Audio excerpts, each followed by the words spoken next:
Hey, Tracy Lewis from Stuff and Things. Today I'm going to do a quick demo on how to do metallic surfaces using the current blends markers that are available. I'm going to show you how to make this pot metallic in some sort of a silver color. I started out with giving some samples of the three different colors, gray colors that are available. We have gray granite, smoky slate, and basic black. The gray granite has a slight tan color to it, so to speak, and smoky slate would be its alternative if you wanted your pot to have a little more of a blue-gray tint to it. The color of pot that I made here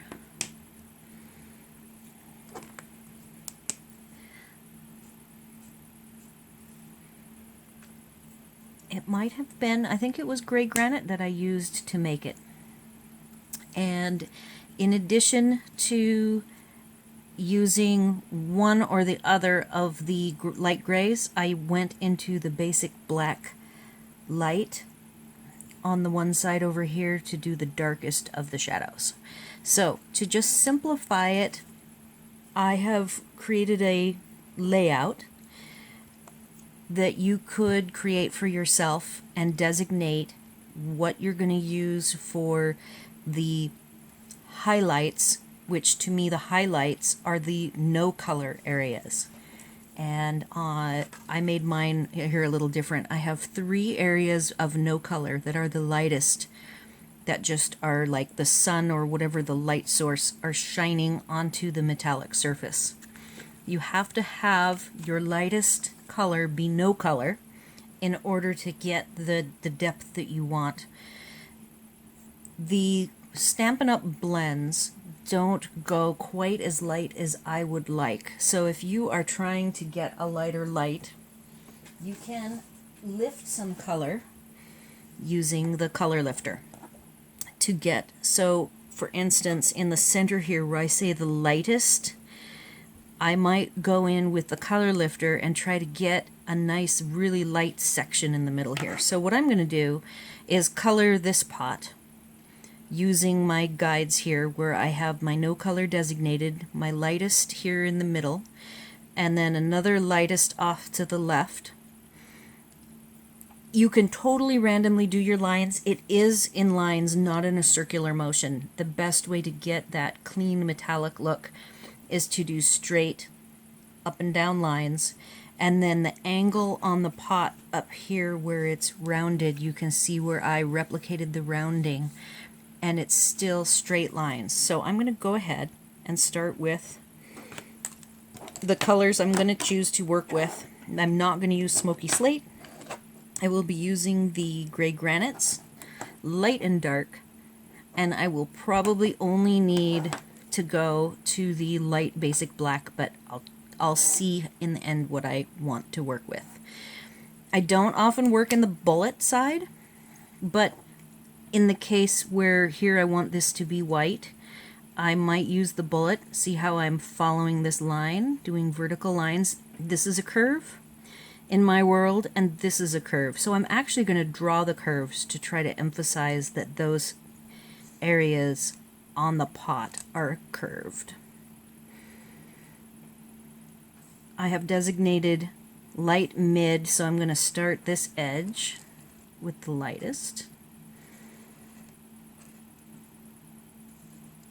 I will be doing some blending, but I'm also allowing these straight lines to dry.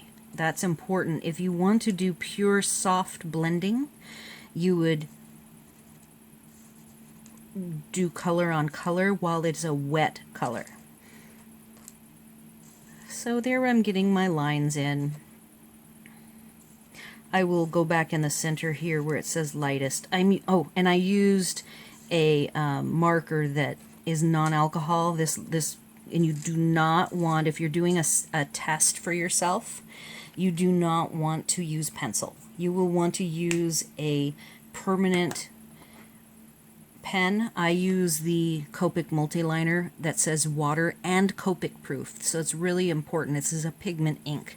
So you need to use a pen if you're doing a little test for yourself as a sample to get started on this particular technique. Make sure you use a Copic proof or alcohol marker proof pen as your diagram.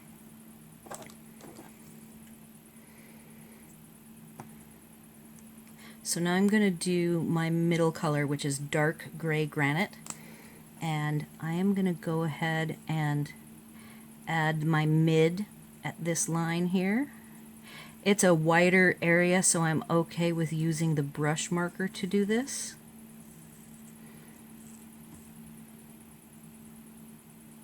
And again, I'm just keeping it in lines with the curves, following the shape of the pot. Now we have this separation between the light and the mid color that on my sample you can't really see. That is the area that I would do some blending of these two colors.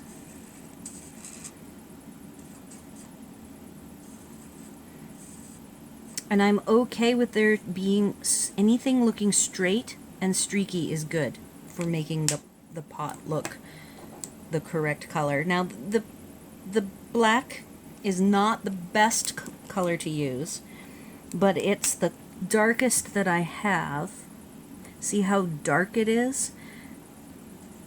I would prefer to have more colors to choose from, so I might have to do some work over here on this side where it's the darkest. And might do some blending at this point. So I'm going to take my dark, that's the light, the dark bullet, and try to get some blending going here.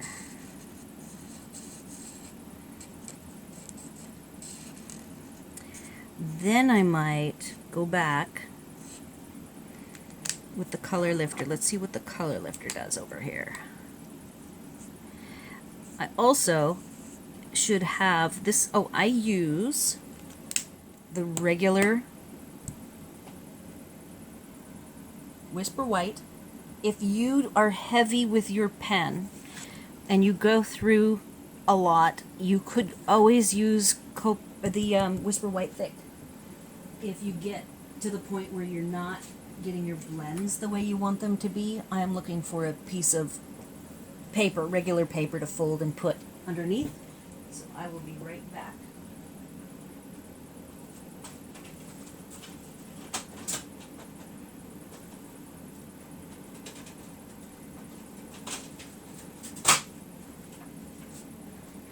The best surface to go ahead and bleed through to is regular copy paper.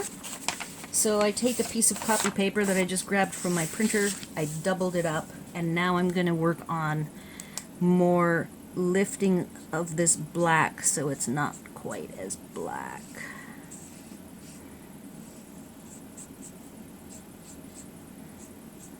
Alright, so it's lightening up. It's called a color lifter, but in truth, it's a color pusher. See all that color that's coming through? That's the lifter pushing the color through to the back of the paper. So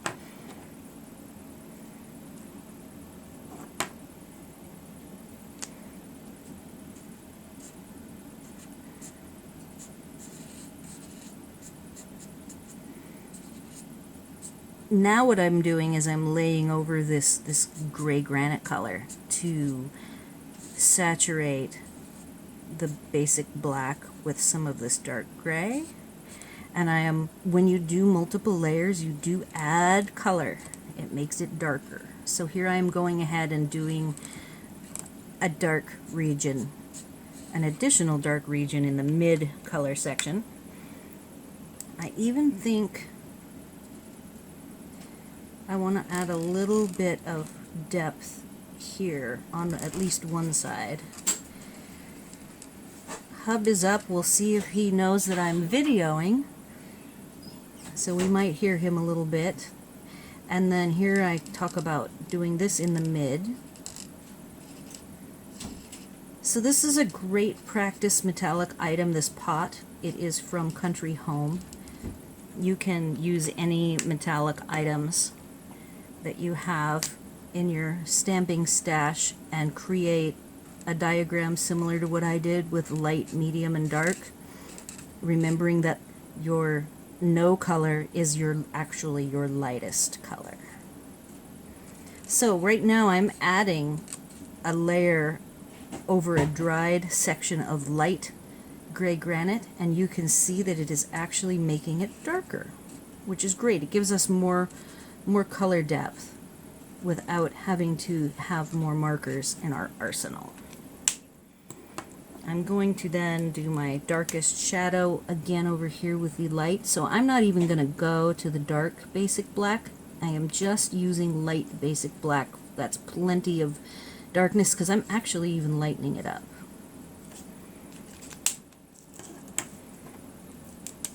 The very last step that I do when I'm making a metallic object that I will show you in a moment is using a white gel pen. Any white gel pen will work. I prefer white gel pens that are a finer tip. I actually have gel pens in a variety of thicknesses, 0.1, 0.5, 0.7, that I got fairly recently, and I like that level of detail for what I'm doing, but a mid or fine point is fine as well. Will get you where you need to be. So we have now just colored the pot in a variety of lines from light to dark to simulate a metallic surface.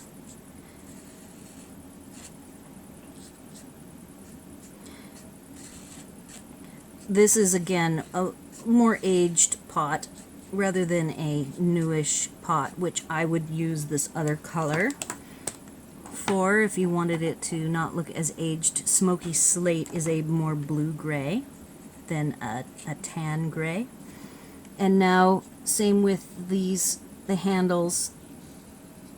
You can do some lights to darks.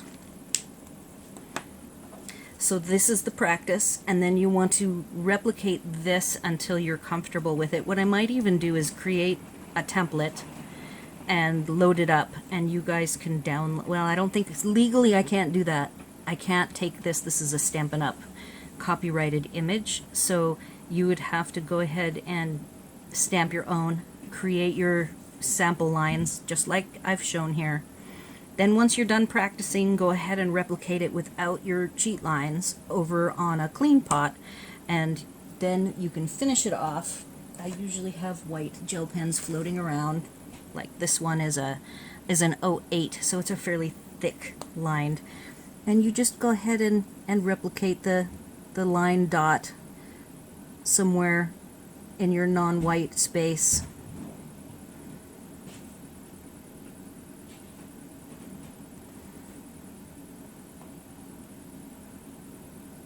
You do have to put it on a fairly dark, it's kind of a cheat because you do put it on a fairly dark area to get that effect, but it still visually looks very pleasing, even if it's not totally accurate. And then I want a little more color, so I'm just about done. The back of the handle is going to be dark, the edge of the pot is going to be dark. I could have even done my different lines along the top here. Now, on the one that I'm going to show you now, I even added some gel pens. So there's my sample. I've practiced, and that's what my sample looks like. I will practice that till I'm comfortable, and then I will go with a non-lined pot. I can see here that I added a little bit of highlights on the handles and even up above. Then I went ahead and applied whichever floral element you want. There's two different ones on this set. And then I added the thanks as a pop-up label that I fussy cut out, and I just added it as white. Another option with this pot, I think, is making this whole center be white, as if it's got a white paper surface, and that is not colored. So hopefully this will help you all with just the basics of coloring metallics, And if you have any questions, you can go ahead and ping me. And hopefully this will just add a new technique to your arsenal of techniques that you can use. Thanks for watching.